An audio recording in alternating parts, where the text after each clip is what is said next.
आत्मा का दर्शन हिंदू धर्म के शास्त्रों जैसे कि भागवत गीता, रामायण, शिव पुराण और अन्य हिंदू ग्रंथों में विशेष रूप से वर्णित किया गया है।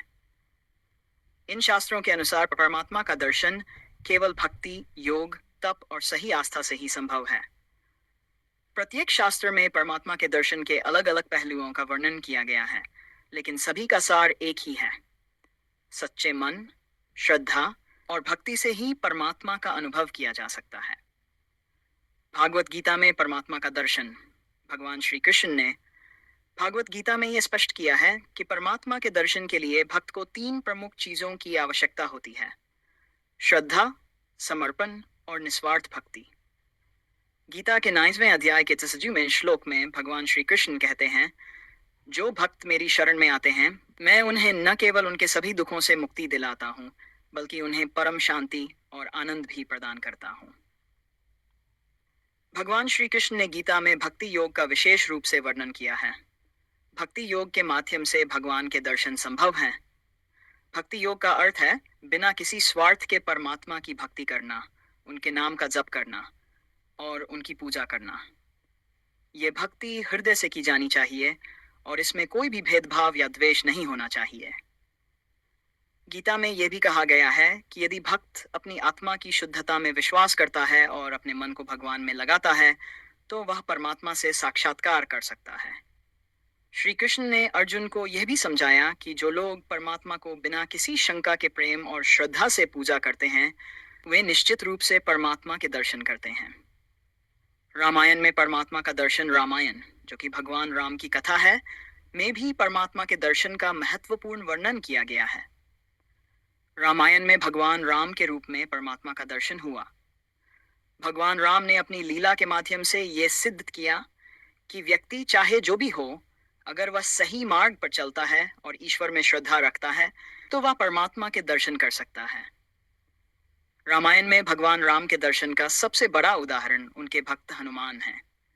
हनुमान जी ने भगवान राम की भक्ति के कारण ही परमात्मा के दर्शन किए थे। जब हनुमान जी ने भगवान राम के चरणों की पूजा की और उनकी सेवा की, तो भगवान राम ने उन्हें अपनी दिव्य शक्ति और रूप का दर्शन दिया। रामायण में यह भी दिखाया गया है कि भगवान राम का दर्शन करने के लिए भक्त को ईमानदारी, सत्यता और कर्तव्यनिष्ठा के साथ जीवन जीने की आवश्यकता है।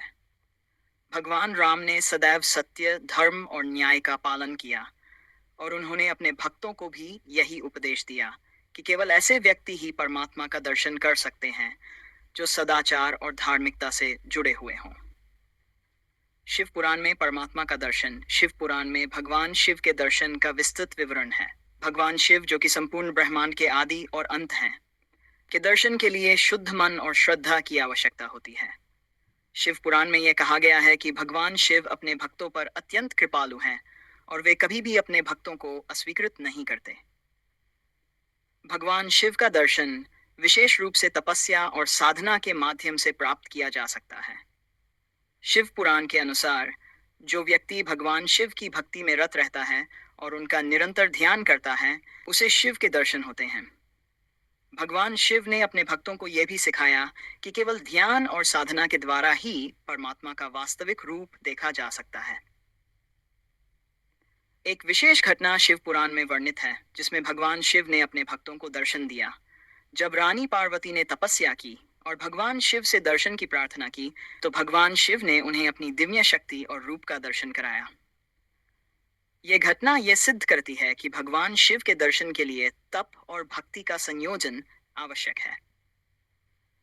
हिंदू धर्म के अन्य शास्त्रों में परमात्मा का दर्शन, हिंदू धर्म के अन्य शास्त्रों जैसे कि उपनिषदों, भगवद गीता के अतिरिक्त ग्रंथों और महाभारत में भी परमात्मा के दर्शन के बारे में विस्तृत जानकारी दी गई है।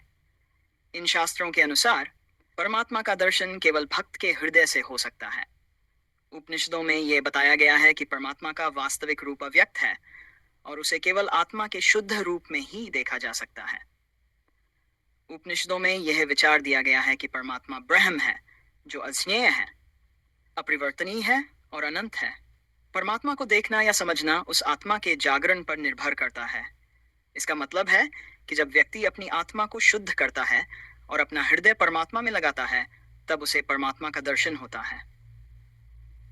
निष्कर्ष सारांश रूप में हिंदू शास्त्रों के अनुसार परमात्मा का दर्शन भक्ति, ध्यान, तपस्या और आत्मा की शुद्धता से संभव है।